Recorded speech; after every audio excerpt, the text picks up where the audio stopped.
You're listening to the Cyberwire Network, powered by N2K.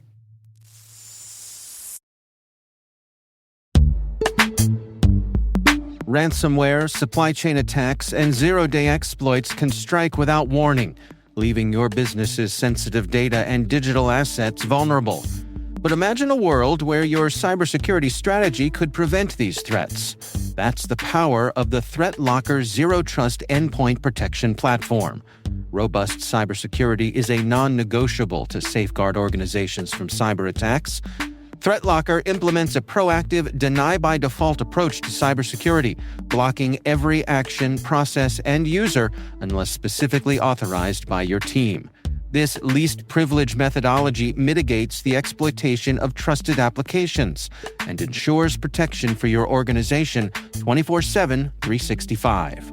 IT professionals are empowered by ThreatLocker application allow listing, ring fencing, network control, and EDR solutions, enhancing their cybersecurity posture and streamlining internal IT and security operations. To learn more about how ThreatLocker can help mitigate unknown threats in your digital environment and align your organization with respected compliance frameworks, visit threatlocker.com.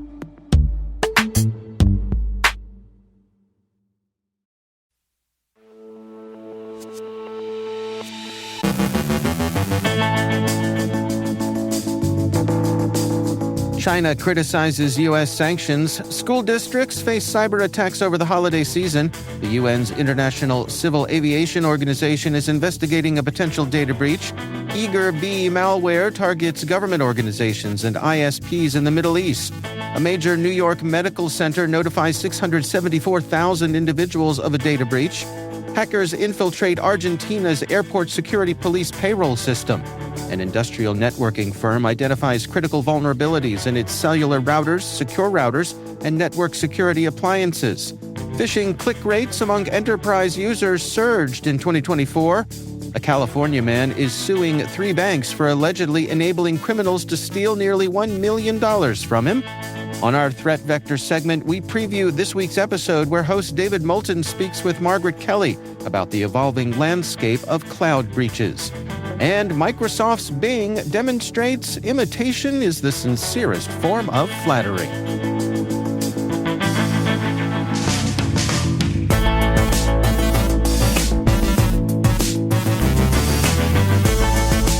It's Tuesday, January 7th, 2025. I'm Dave Bittner, and this is your Cyberwire Intel Briefing.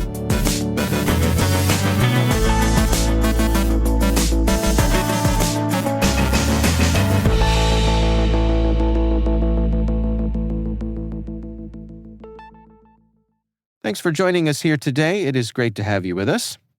China has criticized U.S. sanctions imposed on Beijing-based Integrity Technology Group, accused of involvement in hacking U.S. critical infrastructure. The U.S. Treasury's move targets the company for alleged ties to Flax Typhoon, a Chinese state-sponsored cyber campaign. Integrity Technology and China's foreign ministry rejected the claims, with spokesperson Gao Zhaikun accusing Washington of using cybersecurity as a tool to smear China. Meanwhile, China's National Cybersecurity Information Center reported foreign cyber attacks on Chinese networks, including from the U.S., Netherlands, and other nations, involving Trojan programs, botnets, and intellectual property theft. The sanctions freeze the company's U.S. assets and restrict business with Americans. The decision follows broader concerns over Chinese cyber espionage campaigns like Salt Typhoon, which compromise U.S. telecommunications and private data. U.S. officials recently revealed Salt Typhoon's impact on 8 telecom providers and numerous countries, escalating tensions in cybersecurity. Meanwhile, the U.S. Department of Defense has added Tencent, a Chinese messaging and gaming giant, to its Chinese military company list under the Military Civil Fusion Strategy, which aids the Chinese military's modernization efforts. While inclusion doesn't equate to a ban, it prevents the Pentagon from working with listed companies and could trigger supply chain issues or further restrictions. Tencent, which owns WeChat, VooV, and gaming assets like PUBG and Fortnite, denies the claims and plans to appeal. Critics argue WeChat aids Beijing's intelligence efforts, with nations like Canada banning it from government devices. Battery maker CATL, a Tesla supplier, was also added to the list, raising concerns about potential impacts on global partnerships. Tencent's addition reflects growing tensions between U.S. authorities and Chinese tech companies. 2 U.S. school districts face cyber attacks over the holiday season, highlighting a persistent trend of targeting educational institutions during low IT staffing periods. South Portland Public Schools in Maine discovered a weekend attack through a network detection system, identifying compromised firewalls linked to an IP address from Bulgaria. The district acted swiftly, disconnecting equipment and restoring systems before classes resumed. Officials believe no student or staff data was compromised, but remain vigilant with continued network monitoring. In Tennessee, Rutherford County Schools, serving over 51,000 students, experienced a prolonged disruption from a Thanksgiving cyber attack that exposed some employee and student data. Third-party investigators are reviewing the breach, and affected individuals will be notified. These incidents echo a broader rise in ransomware attacks on schools, with recovery times ranging from months to significant financial and educational losses. Federal initiatives, including cybersecurity training and funding, aim to bolster digital defenses across K-12 schools. The UN's International Civil Aviation Organization, or ICAO, is investigating a potential data breach after the hacking group NATO Hub claims to have compromised 42,000 documents, including personal data, on Breach Forums 2. Allegedly targeting international organizations, NATO Hub stated the breach includes names, birth dates, contact details, and employment histories. The group recently claimed another breach involving 14,000 UN delegates. ICAO has implemented security measures and is conducting a thorough investigation, emphasizing the seriousness of the incident. New variants of the Eagerbee malware framework are targeting government organizations and ISPs in the Middle East, with possible links to the Chinese state-backed group Coughing Down, according to Kaspersky.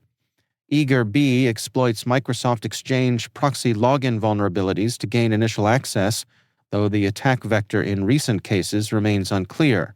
The malware uses DLL hijacking to load a backdoor into memory, enabling 24/7 operations. Eagerbee's capabilities are enhanced by plugins, including file, process, service, network, and remote access managers. These tools allow for file manipulation, RDP sessions, and command shell injection, making the malware both stealthy and persistent. Kaspersky warns that similar attacks have been observed in Japan, indicating a global threat.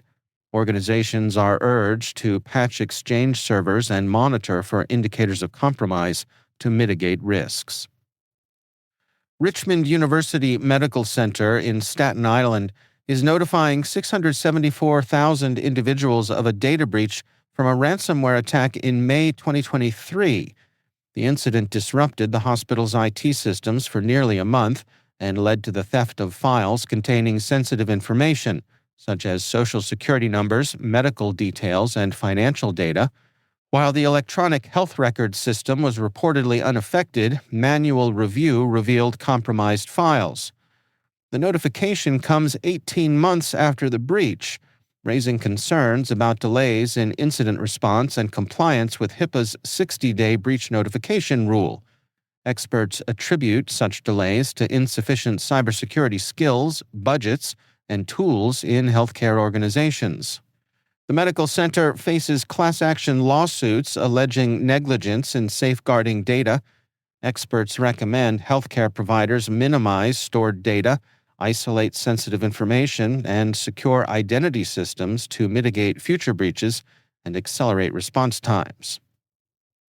Hackers infiltrated Argentina's airport security police, the PSA, payroll system, exposing vulnerabilities in data management and causing financial losses for personnel. Attackers accessed salary records, tampered with pay slips, and made unauthorized deductions of between 2,000 and 5,000 pesos under misleading labels. Investigators link the breach to Banco Nación, responsible for processing payroll, and suggest foreign servers were used, though domestic involvement isn't ruled out. The PSA has tightened cybersecurity measures and launched awareness campaigns, but criticism persists over past failures to secure sensitive data. Industrial networking firm Moxa has identified 2 critical vulnerabilities in its cellular routers, secure routers, and network security appliances. The first flaw exploits hard-coded credentials to gain root access, affecting 10 products. The second enables OS command injection via input bypass, affecting 7 products and allowing remote exploitation by unauthenticated users. Rated 8.6 and 9.8 on CVSS, the vulnerabilities pose significant risks. Moxa has released patches for many devices and advises minimizing network exposure, limiting SSH access, and using intrusion detection systems for unpatched products.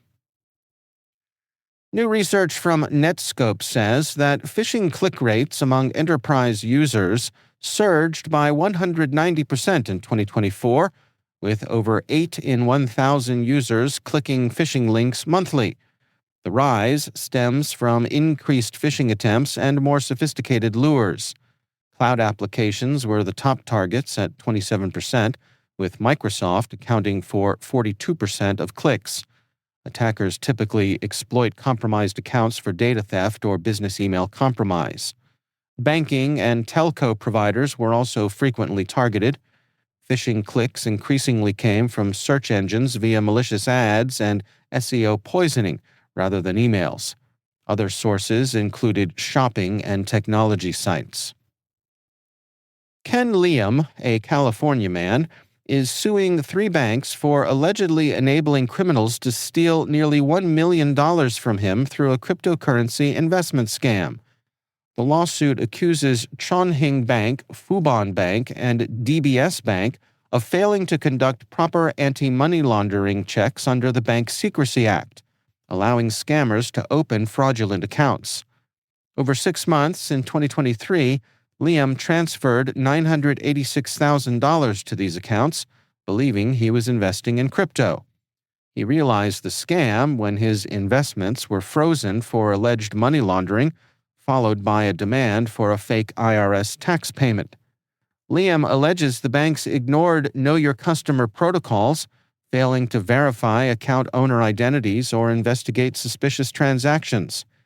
This case highlights a growing trend of romance baiting or pig butchering scams, where victims are defrauded of billions globally. Similar lawsuits and regulatory efforts worldwide aim to clarify financial institutions' responsibility in preventing such fraud.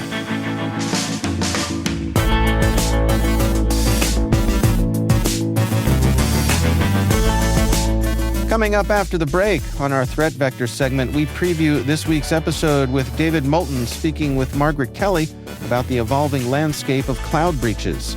And Microsoft's Bing demonstrates imitation is the sincerest form of flattery.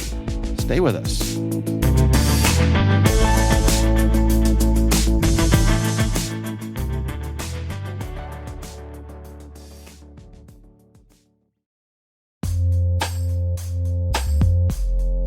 And now, a word from our sponsor, KnowBe4.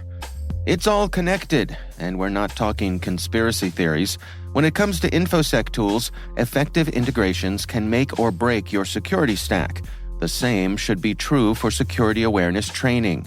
KnowBe4, provider of the world's largest library of security awareness training, provides a way to integrate your existing security stack tools to help you strengthen your organization's security culture. KnowBe4's Security Coach uses standard APIs to quickly and easily integrate with your existing security products from vendors like Microsoft, CrowdStrike, and Cisco, 35 vendor integrations and counting. Security Coach analyzes your security stack alerts to identify events related to any risky security behavior from your users. Use this information to set up real-time coaching campaigns targeting risky users based on those events from your network, endpoint, identity, or web security vendors. Then coach your users at the moment the risky behavior occurs, with contextual security tips delivered via Microsoft Teams, Slack, or email. Learn more at knowbefore.com/securitycoach. That's knowbefore.com/securitycoach. And we thank KnowBefore for sponsoring our show.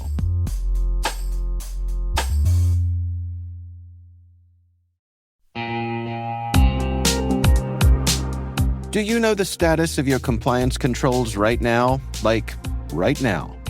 We know that real-time visibility is critical for security, but when it comes to our GRC programs, we rely on point-in-time checks. But get this. More than 8,000 companies like Atlassian and Quora have continuous visibility into their controls with Vanta. Here's the gist. Vanta brings automation to evidence collection across 30 frameworks, like SOC 2 and ISO 27001. They also centralize key workflows like policies, access reviews, and reporting, and helps you get security questionnaires done 5 times faster with AI. Now that's a new way to GRC. Get $1,000 off Vanta when you go to vanta.com/cyber. That's vanta.com/cyber for $1,000 off.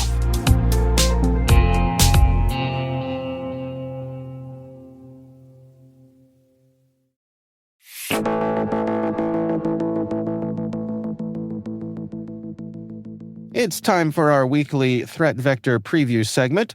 This time, host David Moulton speaks with Margaret Kelley about the evolving landscape of cloud breaches and how organizations can defend against sophisticated attacks. Here's a quick preview of this week's Threat Vector. Tune into the full show on Thursday, and don't forget to subscribe so you never miss a single episode. Let's get into it. Margaret, last time we tried this, I had issues with neighbors building incredible bits and pieces of landscaping. I wanted to open today, though, with a quick question. Do you now have a cybersecurity joke that you want to tell our listening audience? Absolutely. How did the hacker get away from the authorities? I don't know. He ran somewhere.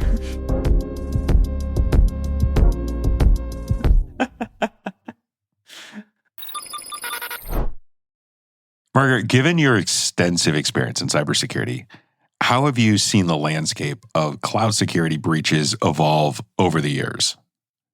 So when organizations were first moving to the cloud and migrating their workloads, what we saw was a lot of basic misconfigurations that led to really large data breaches. So I still remember reading article after article about, the latest organization that had exposed all of their data to the internet because they had made their object level storage publicly accessible. Well, luckily now that is not the headline that we are seeing constantly anymore. But now we are seeing these cloud security breaches where the threat actors are really advanced with their cloud knowledge and that they are using cloud native attack techniques to exfiltrate data, as opposed to just taking basic data that's publicly accessible. Are there any patterns or recurring vulnerabilities that have persisted despite the advancements in cloud technologies? Yeah, so what we're seeing is each of the cloud service providers are continuously improving their default security measures, which is something that is always great to see. But what we are seeing time and time again is kind of the old story of, these organizations not patching their virtual machines and leaving them publicly accessible.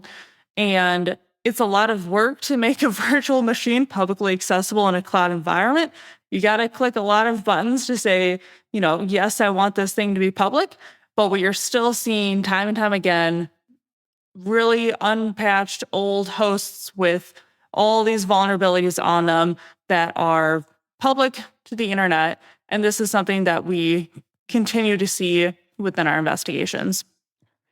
Margaret, do you have a hypothesis on why that's true? Is it playbooks that deploy automatically and they haven't been updated? Is it they've forgotten about those machines and they just persist at, scale with those mistakes in them? Is it something else? So a lot of times these virtual machines are made publicly accessible because the people creating them don't have enough cloud knowledge as well as basic networking experience and knowledge. So someone said, to a random engineer, hey, we need someone to spin up our cloud environment. Will you do it? And one or two people end up spinning the corporate cloud environment, but then those people don't have the proper security background. They're not network engineers. And the easiest way for them to set up the environment is just make these hosts publicly accessible. So then when they're working in the traditional on-prem environment, they can access these cloud hosts and they don't have to worry about actually engineering complex networks. You can just kind of set it up and they think it's, good enough. But in reality, you have these public vulnerable hosts then on the internet.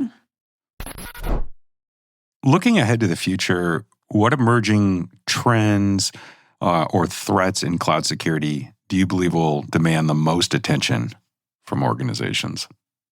So when it comes to emerging cloud threats, we are continuing to see threat actors broaden their cloud attacks.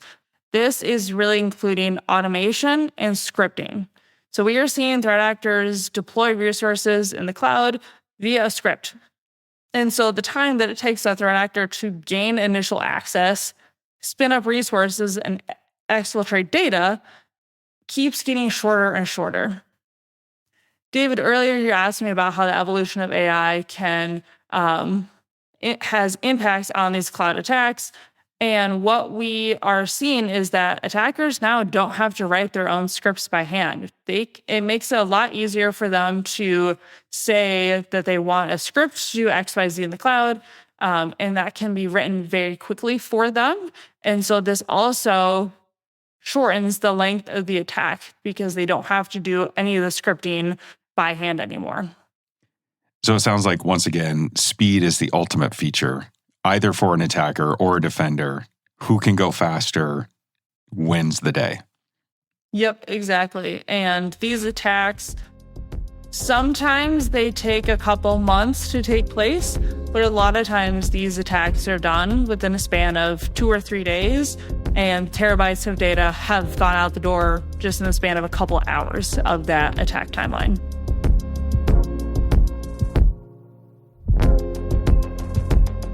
Thanks for listening to this segment of the Threat Vector Podcast. If you want to hear the whole conversation, you can find the show in your podcast player. Just search for Threat Vector by Palo Alto Networks.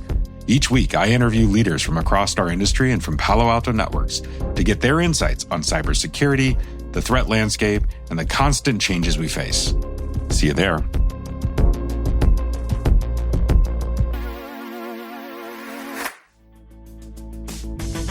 Be sure to check out new episodes of Threat Vector every Thursday on your favorite podcast app.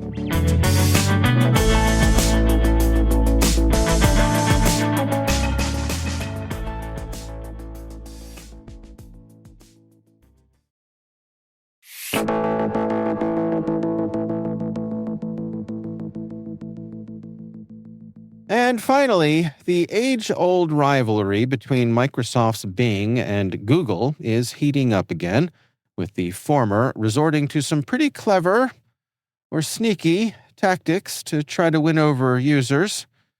If you search Google on Bing right now without signing into a Microsoft account, you'll be greeted with a page that looks an awful lot like, well, Google. Yeah. The Bing interface has been modified to mimic the look and feel of its rival's homepage. And it's not just a simple skin-deep change either. This mock Google page includes all the trimmings from a search bar to an image that resembles a Google Doodle. But here's the thing. Underneath this fancy UI, your standard Bing search results still appear. It's a clever trick and one that might just confuse or delight users who are new to the world of PC searching.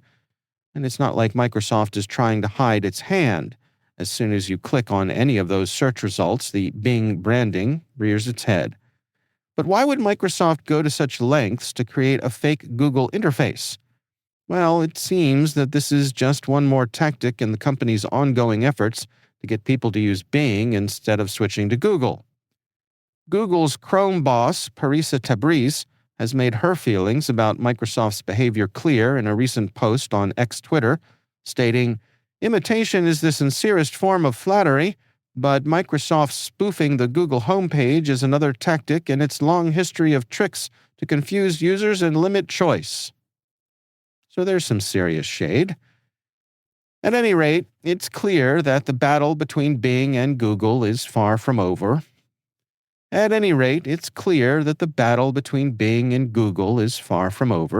And we'll be keeping a close eye on how things develop. After all, when it comes to competing for users' attention, Microsoft is pulling out all the stops, and who knows, maybe one day we'll even see a fake Google interface on Bing's homepage that doubles as a doodle itself.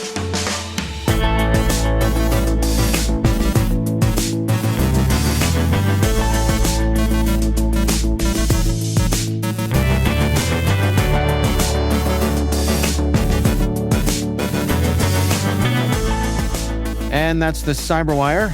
For links to all of today's stories, check out our daily briefing at thecyberwire.com. We'd love to know what you think of this podcast. Your feedback ensures we deliver the insights that keep you a step ahead in the rapidly changing world of cybersecurity. If you like our show, please share a rating and review in your favorite podcast app. Please also fill out the survey in the show notes or send an email to cyberwire@n2k.com. We're privileged that N2K Cyberwire is part of the daily routine of the most influential leaders and operators in the public and private sector, from the Fortune 500 to many of the world's preeminent intelligence and law enforcement agencies. This episode was produced by Liz Stokes. Our mixer is Trey Hester, with original music and sound design by Elliot Poutzman. Our executive producer is Jennifer Iben. Our executive editor is Brandon Park. Simone Petrella is our president, Peter Kilpe is our publisher, and I'm Dave Bittner. Thanks for listening. We'll see you back here tomorrow.